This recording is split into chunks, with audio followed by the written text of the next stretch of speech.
दोस्तों आजकल social media पे बहुत सारी पोस्टें वायरल हो रही है कि कच्चा लहसुन सुबह खाली पेट लेना चाहिए या नहीं। क्या इससे खून पतला हो जाता है या नहीं। आज हम इस पे डिटेल में बात करेंगे और आपके सभी डाउट क्लियर करेंगे। आयुर्वेद के अनुसार हमारे शरीर में 3 प्रकार के दोष होते हैं, वात, पित्त और कफ। इन 3 दोषों के अकॉर्डिंग ही हम समझेंगे कि लहसुन हमारे शरीर पे क्या इफेक्ट करता है। लोग अक्सर वैसे ही सुन लेते हैं कि लहसुन खाने से इम्यूनिटी बढ़ती है और कोलेस्ट्रॉल कम होता है और गैस ठीक होती है। लेकिन सवाल तो ये है कि आयुर्वेद के अनुसार ये आपके दोषों पे क्या प्रभाव डालता है। अगर आपको वात है, पित्त है या कफ है, क्या तीनों ही कच्चा लहसुन खा सकते हैं या किसी एक दोष में ये नुकसान भी कर सकता है। अगर नुकसान की संभावना है तो क्या कोई ऐसा तरीका है जिससे अपना के हम इसको बैलेंस कर सकते हैं। सबसे पहले लहसुन की तासीर समझना जरूरी है। कच्चे लहसुन की तासीर गर्म होती है, ये तीखा भी है, हल्का सा स्निग्ध यानी ऑयली नेचर रखता है, इसलिए इसका असर हर दोष पे अलग तरह से पड़ता है। अब हम इसे एक एक करके समझते हैं। सबसे पहले बात करेंगे वात दोष पे। क्या वात दोष पे कच्चा लहसुन खाने पे क्या इफेक्ट करता है। वात दोष की प्रकृति ठंडी और रूखी होती है। जिन लोगों में वात दोष ज्यादा होता है उन लोगों में जोड़ों का दर्द, नसों में खिंचाव, गैस, अफारा, सुन्नपन जैसी समस्याएं ज्यादा होती है। अब जहां लहसुन का रोल समझिए। लहसुन गर्म है और हल्का स्निग्ध भी है, यानी जो वात की ठंडक और रूखापन है उन्हें ये काउंटर करता है। अगर आप वात प्रकृति के हैं और सुबह कच्चा लहसुन लेते हैं तो ये आपके वात को संतुलित करने में मदद करता है। इससे कौन कौन से फायदे मिल सकते हैं। सबसे पहला है जोड़ों का दर्द। अगर दर्द का कारण वात है तो लहसुन इसमें राहत दे सकता है। दूसरा है गैस और अफारा। जिन लोगों में सुबह सुबह पेट फूलने या गैस की समस्या होती है उनके लिए लहसुन काफी ज्यादा फायदेमंद हो सकता है। तीसरा है नसों की कमजोरी। अगर आपको झुनझुनी, सुन्नपन या नर्व वीकनेस महसूस होती है तो कच्चा लहसुन धीरे धीरे इन लक्षणों को कम कर देता है। अब बात करते हैं कि वात दोष में कच्चा लहसुन खाने का तरीका क्या है। आप लहसुन की 1 या 2 कलियां लें, उसे अच्छे से क्रश कर लें या बारीक काट लें, फिर उसे 5 मिनट के लिए खुली हवा में छोड़ दें।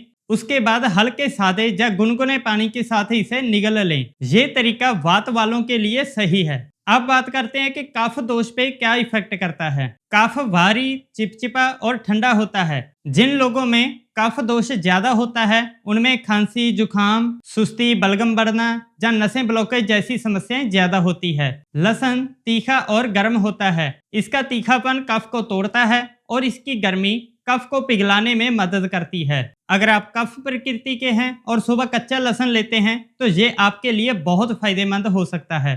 अब समझते हैं कि कफ दोष में इसके क्या क्या फायदे हो सकते हैं। सबसे पहले है मोटापा और जमी हुई चर्बी। लहसुन मेटाबॉलिज्म को एक्टिव करता है और सुस्ती कम करता है। इससे वजन कंट्रोल करने में भी मदद मिलती है। दूसरा है सांस की समस्या। पुरानी खांसी, साइनस, बलगम, इन सब में लहसुन बहुत अच्छा सपोर्ट करता है। तीसरा है कोलेस्ट्रॉल। अगर कफ नसों में जमा होकर ब्लॉकेज या कोलेस्ट्रॉल का रूप ले रहा है तो लहसुन नसों को साफ करने और ब्लड फ्लो को बेहतर करने में मदद करता है। खाने का तरीका वही रहेगा। 1 से 2 कलियां लें, 5 मिनट के लिए खुली हवा में छोड़ दें, फिर उसे गुनगुने पानी के साथ निगल लें। अब बात करते हैं कि पित्त दोष पे कच्चा लहसुन खाने पे क्या इफेक्ट करता है। पित्त दोष पहले से ही गर्म और तीखा होता है। जिन लोगों में पित्त दोष ज्यादा होता है उन्हें सीने में जलन, एसिडिटी, स्किन रैशेस, चिड़चिड़ापन, ज्यादा पसीना आने की समस्या ज्यादा होती है। अब सोचिए कि लहसुन भी गर्म है और ये पित्त दोष पे क्या इफेक्ट कर सकता है। अगर पित्त प्रकृति वाला व्यक्ति कच्चा लहसुन सीधे खा लेता है तो उसका पित्त दोष और ज्यादा बढ़ सकता है। मतलब कि उसके अंदर गर्मी और ज्यादा बढ़ सकती है। उसे एसिडिटी, सीने में जलन, स्किन रैशेस जैसी समस्याएं और ज्यादा बढ़ सकती है।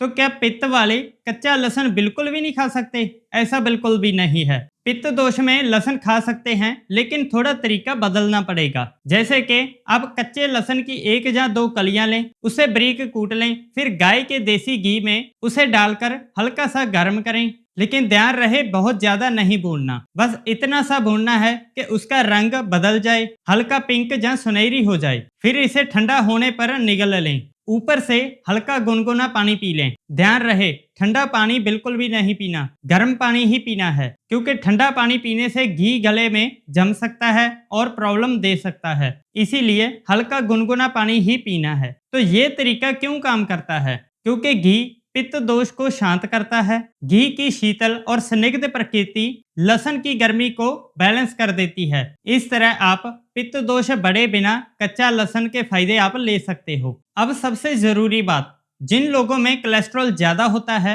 वो लहसुन की स्पेशल चटनी बना के ले सकते हैं। इस चटनी को बनाना कैसे है उसका तरीका समझते हैं। जैसे कि आप एक हिस्सा लहसुन लें, एक हिस्सा अनारदाना, एक हिस्सा अदरक, एक हिस्सा पुदीना लें और इसे अच्छे से कूट लें। इसमें स्वाद के अनुसार नमक या शक्कर डाल सकते हो। ये चटनी हर रोज ताजी बनाकर रोटी के साथ 1 चम्मच जरूर लें। इससे आपका कोलेस्ट्रॉल नेचुरल तरीके से बिल्कुल कम हो जाएगा। ओवरऑल समझें, वात और कफ वालों के लिए कच्चा लहसुन गुनगुने पानी के साथ लेना बिल्कुल फायदेमंद करता है, लेकिन पित्त दोष में घी के साथ ही इसको लिया जा सकता है। बात यह नहीं है कि कच्चा लहसुन खाना सही है या बुरा है। असली बात यह है कि आपकी प्रकृति के अकॉर्डिंग आप कच्चा लहसुन कैसे ले सकते हो। अगर सही दोष, सही मात्रा और सही तरीके से कच्चा लहसुन लिया जाए तो लहसुन बहुत ताकतवर औषधि की तरह काम कर सकता है। अगर आपको हमारी वीडियो अच्छी लगे तो आप इसे लाइक, शेयर और सब्सक्राइब जरूर कीजिए। नमस्कार।